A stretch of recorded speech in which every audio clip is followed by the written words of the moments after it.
This is pretty much what I go through having to load this thing up. It's really quite easy actually.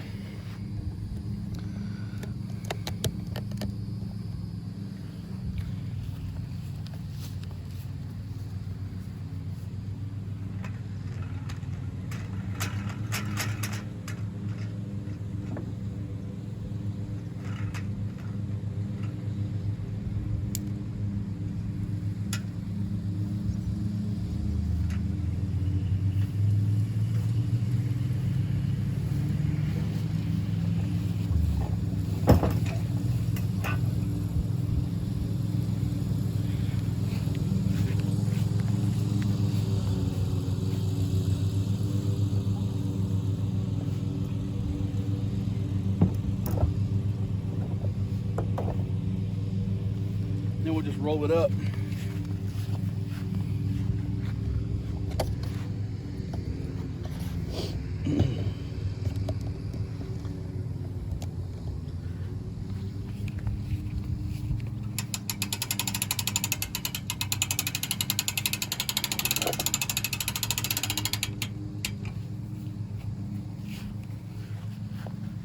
And there she is.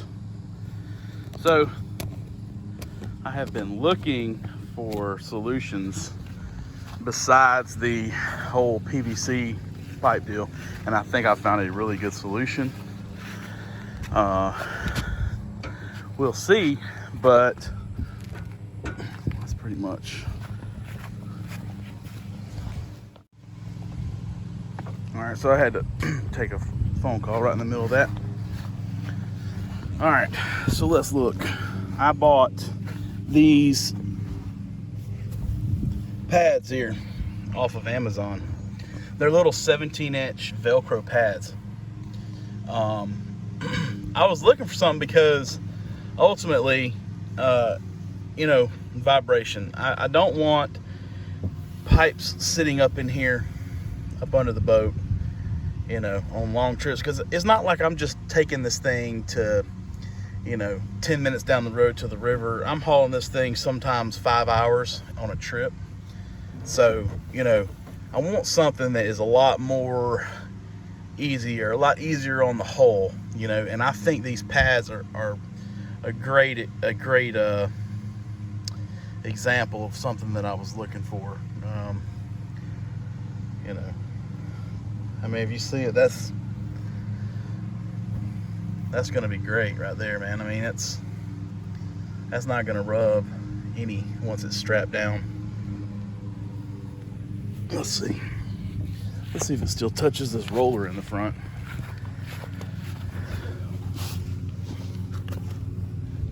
Yeah, I mean, it's barely on that roller there, and then we have that little stop point on the front. So that's going to be pretty secure once it's strapped down.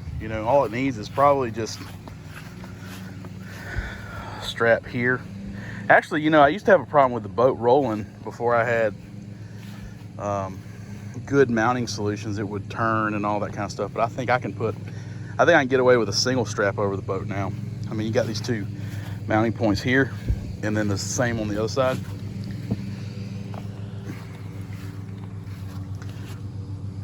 And I think that sucker's good to go because it's not going to move, front to back, because it's, winched up on the front. So the only thing we got to do is stop it from going side to side. I mean, this is sitting on a flat surface, so it's not going to have any roll for sure.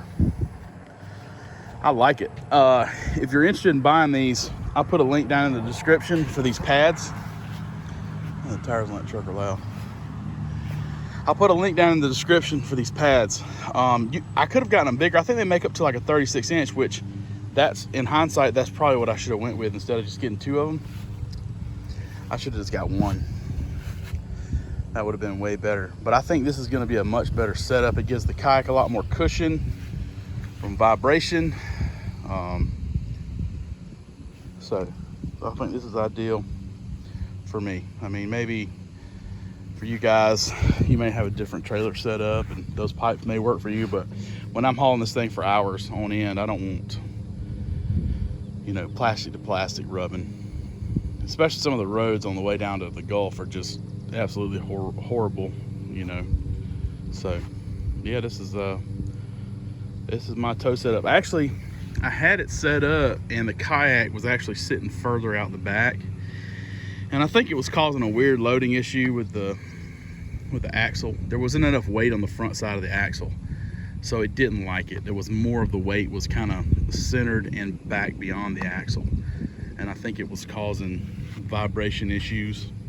Because I mean, realistically speaking, that's a 2,000 pound axle on that trailer. It really doesn't need but, you know, a 600 or 800 pound axle on it, but I couldn't find one that size when I replaced it. So, you know, that could entirely be the problem. But at least this way I know with the vibrations that it's experienced, it's not going to tear the kayak up.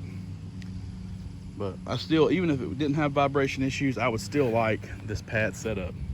I mean, it's, you know, I back down to the water with this thing and just drop it in the water. You know, I mean, that's pretty ideal. So anyway, I just want to give you guys a quick overview of some updates I was making to the trailer, because I know I've had like 4 or 5 different renditions on this trailer itself. You know, kind of had the little cradle deals. Let's see if I got them in here. You know, I've gone through this style. I've gone through this. This is the last style that was on there. I tried to do the bunk boards with the brackets here, which it worked, but I didn't like the way they fit up under the hole, because the hole actually, the channel is not straight exactly. It kind of bows out a little bit, and it's hard to get those boards in there and feel comfortable about how they're touching the kayak. You know, obviously I would put carpet on them, but I just didn't feel comfortable with that.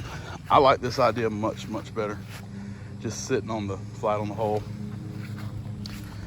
And we have some extra support right there where the drive goes, which that's going to be one of your stronger points on the kayak bottom anyway, down below, which is right there where that roller's sitting. So that's a good point. And then but essentially I changed it from 2 small mounting points in the rear and 1 contact point in the middle to a solid contact point, another one 3/4 of the way down, and then one on the end. I just feel like that'll be a better, you know, solution, because the kayaks are so light. It's not like a boat where the weight of itself just holds itself, you know, down onto a trailer. This is, you know, a really light craft. So anyway, I just wanted to show you kind of the latest update on this trailer and show you how it looked. And we got another trip coming up on the 23rd. I am determined after our last trip down that I am going to record a lot this time. I didn't last time, but we're gonna get on some fish. I learned a lot more about the fishery. Now, it's obviously gonna be a different point in the season when I go back, because I was there at the end of May, beginning of June, and water was still kind of cold. But at this point, the water's temperature is going to be much hotter. But I think that I know where the deep pockets and everything are, where I want to pull these redfish and trout out of. And I actually think I might have a good opportunity to catch some flounder as well. So, but we're definitely I'm going to put my chesty on or my head strap, and we're going to get in there and do some work. And I'm going to get it all recorded for you guys and show you how terrible of an angler I am. For a page called Fat Farm Fishing. I sure do not have a lot of fishing videos on the channel yet, which that is going to come. Anyway, I appreciate you guys stopping in again today and checking out the channel, and we'll see you next time.